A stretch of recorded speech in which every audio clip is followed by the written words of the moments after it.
নমস্কার বন্ধুরা, আশা করি সবাই ভালো আছেন। তো আজকে চলে এলাম পৌষের একটা দারুণ পিঠে নিয়ে, দুধ পুলি। দুধ পুলিটা এমনিই খেতে কিন্তু দারুণ টেস্টি।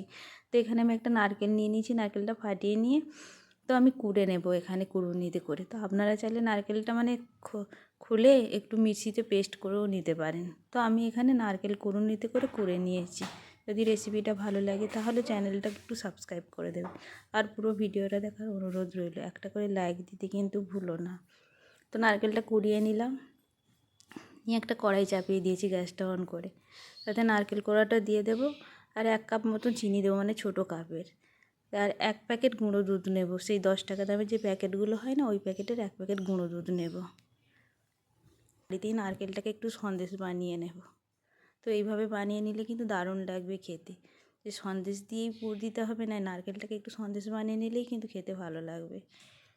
তো ওটাকে তো গুঁড়ো দুধটা দিয়েছিলাম, তাই একটু কড়াই নেড়ে চেড়ে নিয়েছি। তো এখানে আমি একটা মিক্সিং জার নেব, নিয়ে ওটাকে ভালো করে একটু পেস্ট করে নেব।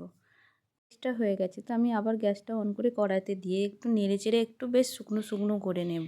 তো পেস্ট করার জন্য নারকেল থেকে যে দুধটা বেরিয়েছিল সেটার জন্য একটু পাতলা হয়ে গেছিলো, তাই কড়াইতে দিয়ে একটু নেড়ে চেড়ে আবার শুকনো করে নিয়েছি।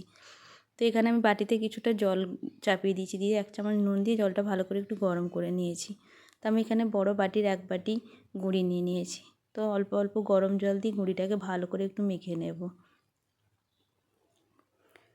তো যেহেতু নারকেলটা পেস্ট করে নেওয়ার কারণ হচ্ছে পুলিগুলো তো ছোট ছোট হয়, তার মধ্যে পুরটা যদি আমি ডাইরেক্ট নারকেল দিয়ে দিই চতুর্দিকটা ফেটে যাবে, তাই পেস্টটা করে নিলে বেশ মানে নরমও হয়, আবার মিহি হয়ে যায় জিনিসটা আর কি।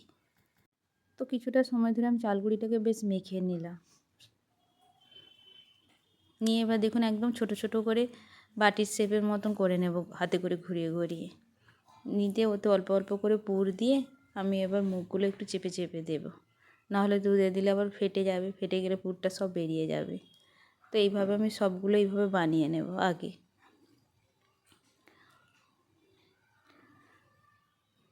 তো এই দেখুন আমার সবগুলো বেশ বানানো হয়ে গেছে, আমি রেডি করে রেখে দিই। আমি এবার ছাদে আজকে উনুনে করব রান্নাটা। তা আমি সব কিছু নিয়ে এবার ছাদে চলে যাব, যেহেতু উনুনটা আগেও বলেছি নিচে রাখার আমার জায়গা নেই, তাই ছাদে থাকে উনুনটা। এই যে চলে এসেছি দেখুন রাত্রিবেলা ছাদে। ওপরেও যাওয়ার সিঁড়ি আছে, আর ওটা আমি এখন দোতলায় আছি, ওটা 3 তলায় ওঠার সিঁড়ি। তো চলে এলাম ওপরে। তো ক্যামেরাটা আমার মেয়েই ধরে আছে আর কি, মেয়ে বাড়িতে থাকলে এটাই একটু সুবিধা আর কি। তো উনুনটা জ্বেলে নিলাম, নিয়ে হাঁড়িটা আর কি গায়ে একটু কাদা মাখিয়ে নিয়েছি, নাহলে বড্ড পুড়ে যায় তো তুলতে পারি না।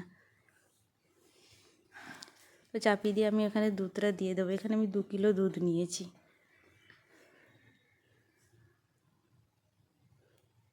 দুধটা দিয়ে বেশ আগে কিছুটা সময় ধরে আমি বেশ ফুটিয়ে নেব।